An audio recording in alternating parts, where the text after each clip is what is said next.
Two strangers, one last breath. The air in the elevator was already thin when the lights flickered once, twice, then died completely.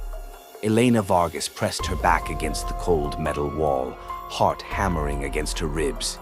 The emergency bulb glowed a sickly red, painting everything in bloodlight. She could hear her own breathing, shallow, too fast, and the heavier, steadier breaths of the man trapped with her. He hadn't spoken yet, not since the doors had sealed 30 seconds ago on the 47th floor of the Meridian Tower. Not since the cable snapped with a sound like a gunshot, and the car dropped 10 feet before the emergency brakes screamed and caught. Now they hung somewhere between floors, swaying gently. The only sounds the creak of steel and the distant groan of the building settling. Elena swallowed. Hello. The man shifted. She heard the rustle of a coat, the soft clink of something metallic. I'm here, he said at last. His voice was low, calm, with a faint accent she couldn't place. Eastern European, maybe. I'm Elena. Victor. That was all. No reassurance, no small talk, just names, like they were introducing themselves at a funeral. The elevator lurched. Elena's stomach flipped. A thin plume of dust sifted from the ceiling hatch. How long do you think? She started. I don't know, Victor cut in. Not rude, just factual. Could be minutes, could be hours. She closed her eyes, tried to slow her breathing. She'd been on her way to a job interview, senior curator position at the City Museum. She'd spent weeks preparing, rehearsing answers, choosing the perfect navy blazer. Now the blazer was crumpled against the wall, and the only thing that mattered was whether the air would last. Victor moved again. She opened her eyes and saw him crouched near the control panel, studying it in the red glow. Tall, lean, late 40s maybe. Dark hair going silver at the temples. Expensive coat but worn at the cuffs. His hands were steady as he pried open the panel with a small multi-tool. You know what you're doing? She asked. Some. He didn't look at her. I used to maintain lifts. Long time ago. Hope flickered in her chest. Can you get us out? He was quiet for a long moment. Maybe the phone. He lifted the emergency receiver. Dead. No dial tone. He replaced it gently. Or the hatch. He glanced up at the ceiling. But we're heavy. 2 people. The brakes might not hold if we shift weight wrong. Elena felt the hope gutter out. So we wait. We wait, he agreed. Minutes crawled by. The air grew warmer, thicker. Elena's blouse clung to her skin. She slid down the wall until she was sitting, knees drawn up. Victor remained standing, one hand braced against the wall, staring at nothing. You're very calm, she said. He gave a soft huff that might have been a laugh. Practice. Practice being trapped in elevators. Practice knowing when panic won't help. She studied him. There was something about the way he held himself, alert but not tense, like a man who'd spent years expecting danger. What do you do, Victor? He hesitated, the first crack in the calm. I fix problems. Vague. It's meant to be. Elena let it go. She wasn't sure she wanted to know more. Instead, she asked, Do you have family waiting for you somewhere? Another pause. No one. The words hung between them, heavier than the stale air. I have a daughter, Elena said quietly. Sophia. She's 9. She's with her dad tonight. They were going to build a blanket fort and watch old Disney movies. Her throat tightened. She hates when I'm late. Victor glanced at her then. His eyes were pale, almost colorless in the red light. She'll understand one day. If there is a one day. He didn't contradict her. The elevator groaned again, louder this time. A metallic screech echoed from above. Elena's breath caught. Victor tilted his head, listening. The cables fraying. How can you tell? I can hear it. Fear spiked through her. What happens when it snaps? We fall. Simple. Brutal. Elena pressed her palms to the floor as if she could anchor the car with her own weight. How far? 47 floors to the basement, maybe more if the brakes fail completely. She laughed, an ugly, terrified sound. Great. Just great. Victor crouched in front of her suddenly, close enough that she could smell faint traces of coffee and wool. Listen to me, Elena. We have time. Not much, but some. The building has backup systems. They'll send rescue. And if the cable goes before they get here, then we make choices. What kind of choices? He reached into his coat and pulled out a small oxygen mask, the kind used by smokers with lung disease or high-altitude climbers. Military grade, compact. Behind it, a tiny canister no bigger than a Red Bull. Elena stared. You carry emergency oxygen. I told you, I fix problems. How long will that last? 20 minutes, maybe 25 if we share carefully. She calculated. 2 people, 10 minutes each, give or take. That's not enough. No, he agreed. It's not. Silence stretched. The air felt heavier now, like breathing soup. Elena's mind raced. She thought of Sophia's gap-toothed smile, the way she still crawled into Elena's bed during thunderstorms. She thought of the job interview she'd never make, the promotion she'd fought for, the life she'd built brick by careful brick after the divorce. She looked at Victor. Why do you have that? He met her gaze steadily. Because sometimes problems can't be fixed in time. The implications settled between them like smoke. You think we're going to die here?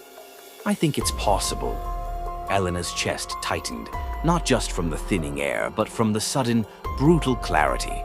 She had maybe an hour left, maybe less, and she was trapped with a stranger who carried portable oxygen and spoke about death like an old acquaintance. Tell me something true, she said suddenly. Victor raised an eyebrow.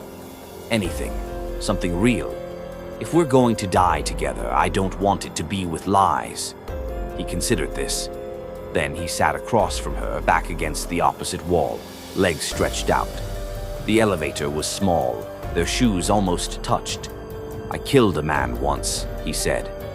The words dropped into the red-lit space like a stone. Elena's breath stopped. Not murder, he clarified, reading her face. He was trying to kill someone else. I had a choice. I chose. She swallowed. Was it worth it? Yes. No hesitation. Your turn, he said. Elena laughed again, softer this time. I stole a necklace from my mother when I was 15. Diamond pendant. I wanted to pawn it to buy concert tickets. She never reported it, just stopped wearing jewelry around me. I still have it, in a box under my bed. I meant to give it back someday. Victor nodded, as if this made perfect sense. The elevator shuddered violently. Dust rained down. Somewhere above, a cable pinged, like a guitar string breaking. Both of them looked up. It's going faster now, Victor said quietly. Elena's pulse thundered in her ears. How long? Minutes. She felt tears threaten and blinked them back. I'm not ready. No one ever is. He unscrewed the oxygen canister, checked the gauge. Then he held the mask out to her. First breath is yours. No, she shook her head. We share. There's not enough for that, not really. Then we decide who gets it. Victor looked at her for a long moment. You have a daughter. So do you, maybe. You don't know. I know I'm older. I've lived more. That's not how it works. It is tonight. Elena stared at the mask. 20 minutes of air. 20 minutes to think about Sophia growing up without her. 20 minutes to regret every missed bedtime story, every sharp word spoken in exhaustion. She thought of the man across from her, who carried death in his pocket like a contingency plan. No, she said finally. We share, equally. 10 minutes each. Then, whatever happens, Victor's expression shifted, something almost like respect. He nodded once. He handed her the mask first. The first breath was cool, clean, miraculous. She inhaled greedily, then passed it back. They fell into a rhythm. Breathe, pass, wait, breathe. Time fractured. Between breaths, they talked. Elena told him about Sophia's obsession with dinosaurs, how she wanted to be a paleontologist or a ballerina, whichever came first. Victor told her about a village in the Carpathians where he grew up, where winters were so cold the river froze solid and children skated to school. She confessed she was terrified of heights, but took the elevator every day because the stairs made her late. He admitted he hadn't slept properly in 15 years. The cable screamed again, longer this time. The car dropped an inch, then caught. Both of them froze. Victor checked his watch. 7 minutes left on the tank. Elena's hands were shaking now. The air without the mask felt like breathing through wet cotton. She looked at him. If it goes, will it hurt? Briefly, she nodded, closed her eyes. When she opened them, Victor was watching her with an expression she couldn't name. What? She asked. You're braver than I expected. I'm terrified. That's what brave is. Another lurch, bigger this time. The lights flickered, died completely. Darkness swallowed them. Elena reached out blindly. Her hand found his sleeve. He didn't pull away. In the dark, the air felt even thicker. Their breathing echoed loud. Victor's voice came softly. Elena. Yes? If I'd met you under different circumstances, I would have asked you for coffee. She laughed, wet, broken, but real. I would have said yes. The elevator groaned like a living thing in pain. Victor squeezed her hand once. Last breaths? Together, she whispered. They shared the final minutes in silence, passing the mask back and forth until the canister hissed empty. Then there was only their breathing, growing ragged. Elena felt consciousness slipping at the edges, like ink bleeding into water. She thought she heard voices, far away, shouting, metal on metal, but it might have been imagination. Victor's hand tightened on hers.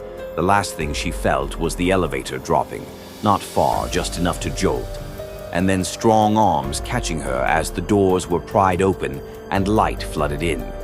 She woke in an ambulance, oxygen mask over her face, Sophia's small hand clutching hers, tears streaking her daughter's cheeks. Later, days later, she learned the cable had held just long enough. Firefighters reached them with minutes to spare. The spare air Victor carried had bought them the time they needed. She never saw him again. The hospital said he'd checked himself out against medical advice the same night. No forwarding address, no last name given. But 6 months later, a small package arrived at the museum where Elena now worked as senior curator. Inside was her mother's diamond pendant, cleaned and restrung on a new chain, and a note in precise handwriting. Some problems can be fixed after all. Elena wore the necklace every day. She never took elevators alone again. But sometimes, late at night, she found herself hoping Victor, wherever he was, had finally found a way to sleep.